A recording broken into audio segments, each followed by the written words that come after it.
আল্লাহর নীলাখেলা। আল্লাহ তার বান্দাদের রহমত দান করে বৃষ্টির মাধ্যমে মানুষ তার শরীরটা শীতল করে নেয়। আবহাওয়া মেঘাচ্ছন্ন, হয়তোবা ঝড় বৃষ্টি যে কোনো মুহূর্তে আরম্ভ হতে পারে। রাস্তার অবস্থা এখন খুবই মেঘাচ্ছন্ন।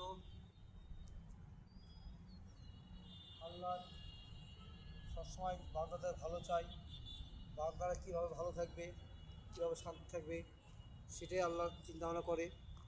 আল্লাহর ভান্ডার তো অফুরন্ত ভান্ডার, ভান্ডার শেষ নাই। তাই বর্তমানে আমি রাজশাহী বন্দর কর্তৃপক্ষের ছাদ থেকে রাজশাহীর আবহাওয়ার কিছু চিত্র তুলে ধরার চেষ্টা করলাম।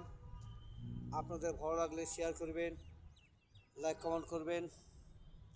সবাই ভালো থাকবেন। এই যে রাজশাহীর অবস্থা দেখেন।